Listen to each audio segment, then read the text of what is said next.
हर हर महादेव साथियों, आप सभी का मेरे चैनल में स्वागत है। आप सुन रहे हैं अर्चना वर्मा की लिखी हुई कहानी तेरे संग यारा का 65वां भाग। यहाँ पर मैं तुम्हें यह मुस्कान के मैटर में बोल रहा हूँ। मैं इस चीज़ को जानता हूँ और समझता भी हूँ कि तुम और मुस्कान एक दूसरे के लिए परफेक्ट हो, लेकिन ये दुनिया बार बार मुस्कान को इस चीज़ का एहसास दिला रही है कि उसके पास पापा नहीं है। तुम बड़ी हो एल, समझदार हो एल, इस चीज़ को समझ रही हो कि तुम्हें हस्बैंड की ज़रूरत नहीं। पर मुस्कान नासमझ है। उसने इस बात को अपने दिल से लगा लिया है और अब पापा केवल उसकी ज़रूरत और चाहत नहीं, बल्कि दिल की एक सबसे बड़ी आरज़ू बन चुके हैं।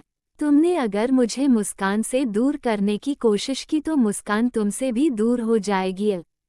प्रणव ने साफ साफ पलक के सामने वस्तु स्थिति खोलते हुए कहा। एल पलक प्रणव की बात समझ रही थी और उससे सहमत भी थी। एल इसलिए तुरंत पलटकर जवाब देने की स्थिति में नहीं थी। एल पलक की खामोशी ने प्रणव को अपनी पूरी बात कहने के लिए हिम्मत दे दी।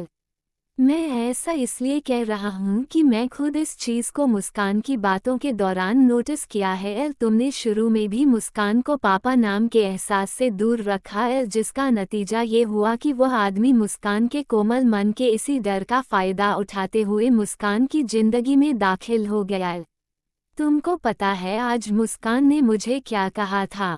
प्रणव ने पूछा। पलक ने सवालिया निगाहें प्रणव की तरफ उठाई। वो गंदे अंकल कह रहे थे कि अगर मम्मी को पता चल जाएगा कि मैं पापा से बात करती हूँ तो वो हमेशा हमेशा के लिए मुझे पापा से दूर कर देगी। और देखो मम्मा ने ऐसा ही किया। मम्मा ने कहा है कि वो मुझे घूमने तब ले जाएगी जब मैं आपसे बात नहीं करूँगी। तरह से तुमने खुद अपनी बातों के दौरान मुस्कान के डर और उस गलत आदमी की गलत बात को सच्चा साबित कर दिया है। प्रणव बोला। मुस्कान की बात सुनकर पलक का मुंह हैरत से खुला रह गया। ये छोटी मिर्ची कितनी तेज हो गई है, पलक ने अपने मन में सोचा।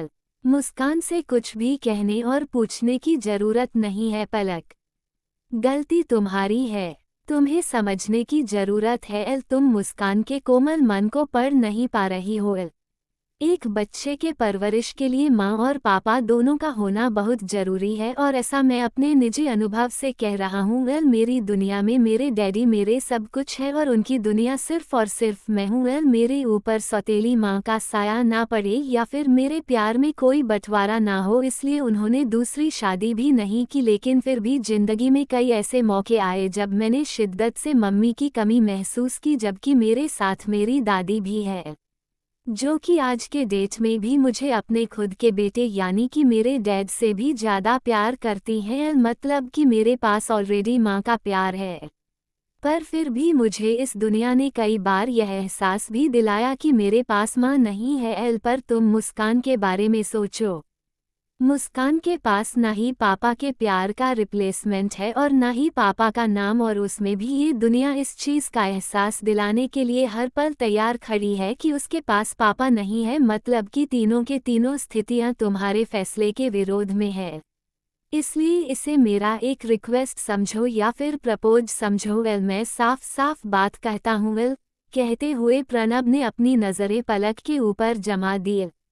प्रणव की बात सुनकर ना जाने क्यों पलक का दिल अनजाने अंदाज में धड़का। ऐसा लगा कि आगे जो प्रणव बोलने वाला है उसे चीज़ को पलक समझ रही है। लड़कियों के अंदर एक सिक्स्थ सेंस होता है जो ऐसे मौके पर पहले ही उन्हें आगाह कर देता है। पर फिर भी दिल उसे चीज़ को प्रणव के होठों से सुनने के लिए बुलेट ट्रेन की स्पीड से भाग रहा था, पर आंखें और कान दोनों ही प्रणव को देख और सुन रहे थे।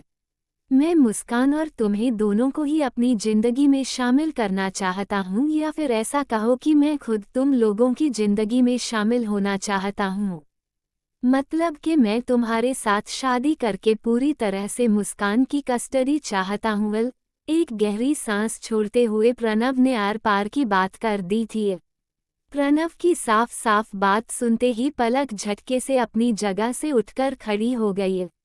ऐसा संभव नहीं है सर, एक लाइन में जवाब देते हुए पलक वहां से निकलकर खिड़की के पास जाकर खड़ी हो गई थी। जैसे कि अब आगे वह इस मैटर पर कुछ बोलना या सुनना नहीं चाहती थी एल, पर प्रणव भी इतनी आसानी से हार मानने वाला नहीं था एल। अगर इनकार सुना था तो इनकार की वजह भी जानना चाहता था एल। क्यों संभव नहीं है। प्रणव भी उठकर पलक के पास आया, जहां की पलक उससे मुंह फेर खिड़की की तरफ खड़ी थी। प्रणव ने आगे बढ़कर पलक को कंधों से पकड़कर अपने सामने किया। क्यों संभव नहीं है पलक, मुझे जवाब चाहिए। सर, आप क्या जानते हैं मेरे बारे में या फिर मुस्कान के बारे में? 2-4 मुलाकातों में आप मुझे अपनी जिंदगी में शामिल करना चाहते हैं, लेकिन कल गए जब आपके सामने ये हकीकत खुलेगी तो आप दूर हो जाएंगे। पलक अपना सर झटकते हुए बोली एल। उसकी बात सुनकर प्रणव ने एक गहरी सांस छोड़ी एल। कसूर तो था ही इन निगाहों का, जो चुपके से दीदार कर बैठी। हमने तो खामोश रहने की ठानी थी, पर बेवफा ये जुबान इजहार कर बैठी। सांसों में रहकर तुम हमारे मेहमान बन गए, दिल में बसकर हमारी मुस्कान बन गए। लोग नजदीक आकर हमारे ना बन सके, और आप दूर रहकर भी हमारी जान बन गए।